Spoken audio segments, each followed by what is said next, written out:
And at the same time, I'm telling you, I'm not going out my way to insult black people just because I'm Republican. I've seen the coonery on the right side as well. I'm not going to do that. I'm sorry. I'm just not. Not the Antifa outfit. Not the Antifa outfit.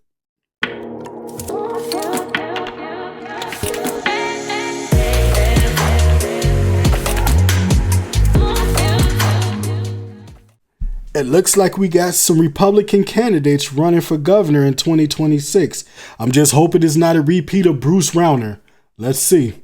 Well, a candidate for Illinois governor laying out a campaign position today at the ICE facility in Broadview, while the village's fire department makes a demand to Homeland Security. WGN's Brona Tumulty is live in Broadview with all that's happening at the processing. I know this area very well.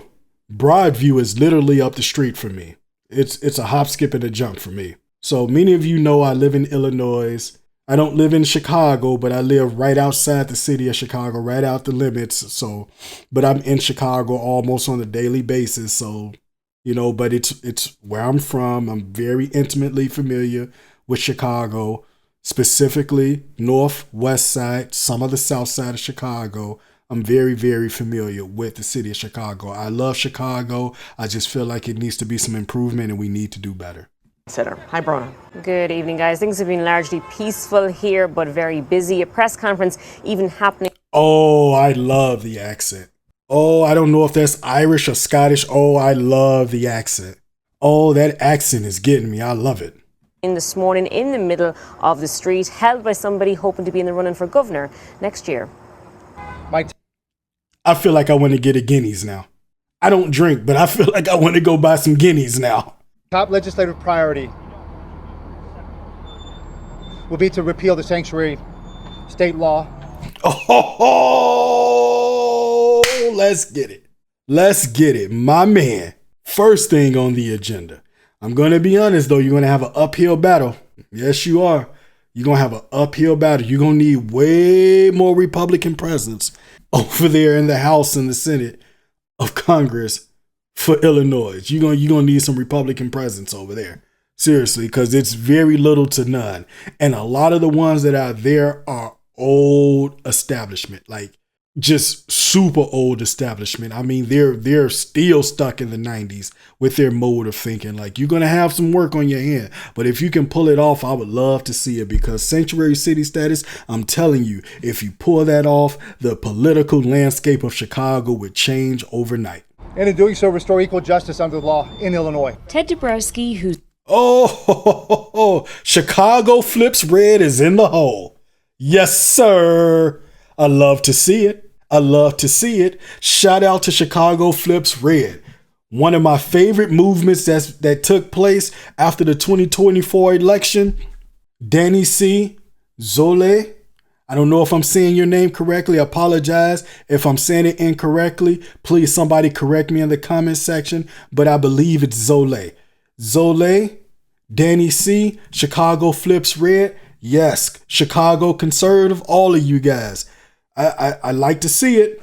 I like to see the presence. I'm glad you're front and center and you're making your words known. You're making your presence known. Chicago Flips Red. Keep it going. Don't stop. Don't stop. We need more in the movement.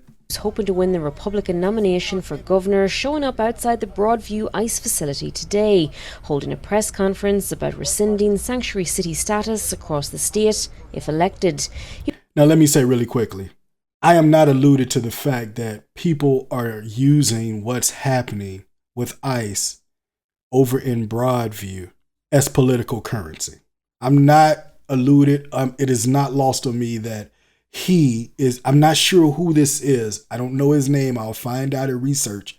But I know he is using this for political capital, because just no differently, the lieutenant governor was also there using this for political capital as well. So I know how this works. I understand he's playing the game. He's trying to get the visibility. That's okay. He was flanked by folks like Joey Abraham, who say undocumented immigrants are to blame for the loss of their loved ones. She got death. I have a life sentence. And that's my Illinois. And it makes me very sad for our state. That's heavy. He said his daughter got death and he got a life sentence. That probably went over some people's heads what he was saying. He's basically saying he has to suffer until the end of time. It's his own mental prison. It's his form of getting a life sentence. I never thought about it that way. I've never heard someone put it that way in phrasing before. That's pretty interesting how he stated that.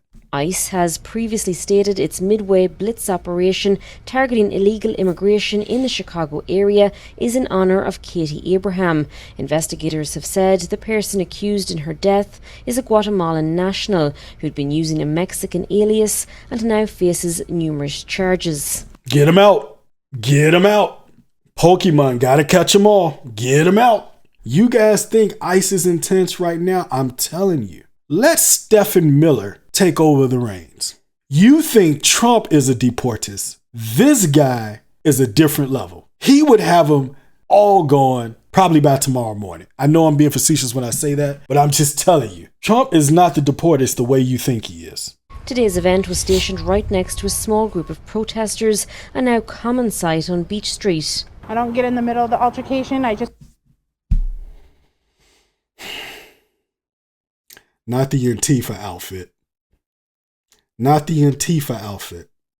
I read somewhere in the news, Gavin Newsom over in California is considering passing a law that forces all ICE agents, unless undercover, to reveal their masks to put them in danger as they carry out their duties as ICE agents. If they're forced to unmask, the people protesting should not be allowed to wear a mask either. Try to provide some type of aid. Marina tells us when she got here this morning, though, she heard of an overnight altercation allegedly involving ICE agents. They chased some of our protesters down, some young men.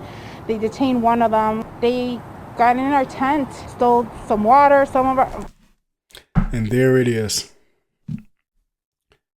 Right there. This is the incessant LARPing that I'm talking about. The incessant LARPing. This right here, they don't understand what they're doing. If you were really about that life, I say go there personally. I say join the ranks personally. Most of them won't do that because most of them, this is white fragility on display. I'm not saying what's happening over here is not problematic. It's not an issue. There are people that are losing their lives over there by way of force. It is a sad thing. I'm not ignoring that. That's not lost on me. But these type of people, trust me when I tell you, they do not want to see capitalism continue to exist in America. They will be completely okay with this government being overthrown. And some of our supplies, basically, food, water, anything like that. And then afterwards, they contaminated everything with pepper spray. They just hosed everything down. It's not the first time there have been issues here.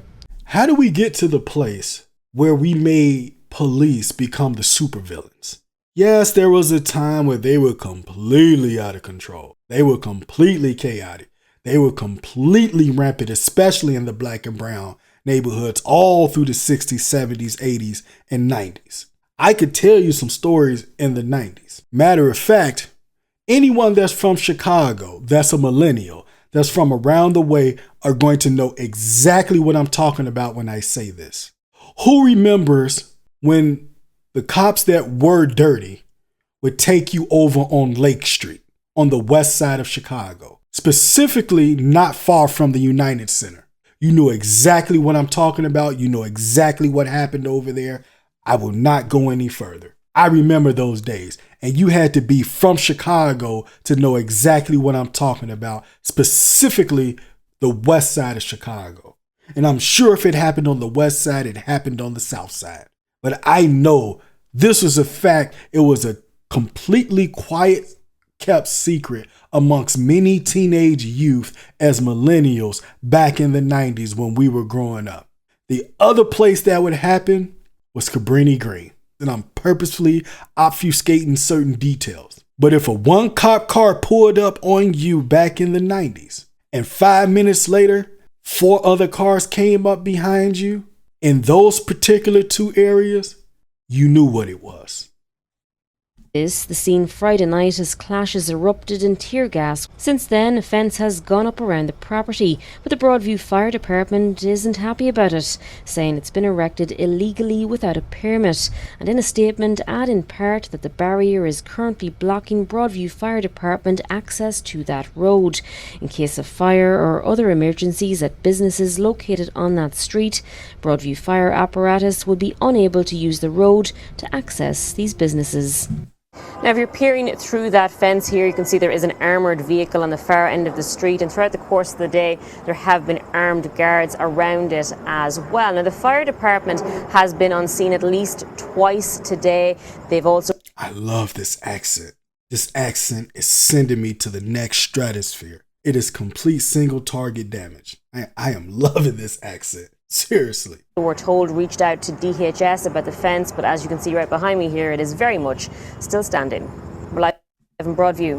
Bronagh Tumulty, WGN News. As far as the Republican candidate, the one thing I'm going to tell you, if you want to seek governorship in Illinois, one of the things you're going to have to do is get the youth behind you. Put your face on social media. Do not think in the mentality of how previous elections were ran. You will lose and you will not get elected. Go do the podcast. Get your name out there. I'm telling you, this is the way it works now. Take a page out of Trump's book. On top of that, we need more Republican presence in Illinois and Chicago. I would love it before I leave this earth to see Chicago literally flip red. That would take me to the stratosphere. It is something that's unheard of and unseen. And a lot of black people are going to tell you they don't want Chicago to become Republican, but I'm telling you, most of the way they think is conservative. I'm around them. I know them. They are conservative by nature.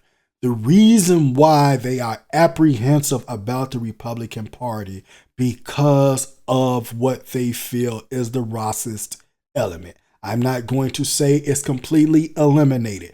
We have seen at the top of September, it is not completely eliminated. But what I will say, Democrats have had the floor for well over half a century, and they cannot get it done. They have no interest to get it done. They will not get it done. Let me speak to the black community for a second. When they passed the act concerning the Second Amendment, of where you can and can't conceal carry, they didn't ask you how you felt about it. They didn't care how you felt about it. They said you're going to do what we say do and accept it and like it. Yes, they did. When the immigration issue took place, they didn't ask you how you felt about it. They told you you're going to deal with it, accept it, and like it. And not only did they do that, they turned around and said, you're going to pay for them being here. While they're getting the free ride, the free lunch, the free money, the free SNAP. You come second, the citizen. The very least you could say was, yes, I'm broke. Yes, I'm poor. Yes, I'm struggling. Yes, I'm having a hard time. But the very thing I can say is I'm an American citizen. And guess what happened? They went in front of you. It's illegals that came here and was here for less than 2 years and managed to get a house. Not you. And you've been here for 30 plus years.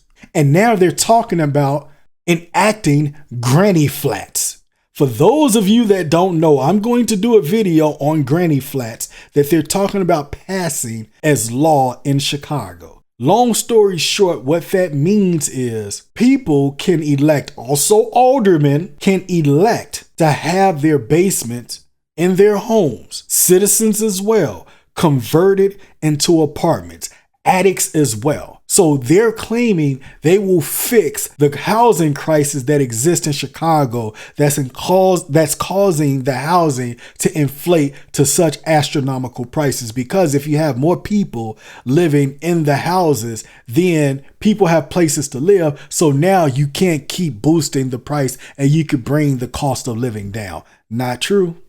Not true. That's a video for another day. But everything I'm saying keeps leading back to the Democratic mindset. They put themselves first and they put you last. I'm not going to sell you the snake oil and say if Chicago became red, that all of a sudden the Republicans will put you first. I'm not going to say that. What I am going to say, I find it difficult for you to tell me with a straight face that you still believe the Democratic Party of today is what it was of the Clinton time and the JFK time. And when I'm speaking, I'm aware that most of my subscribers, most of the people that watch me are between the ages of 35 and 50. I know it's a little bit of a grab. I know I have older people watching me.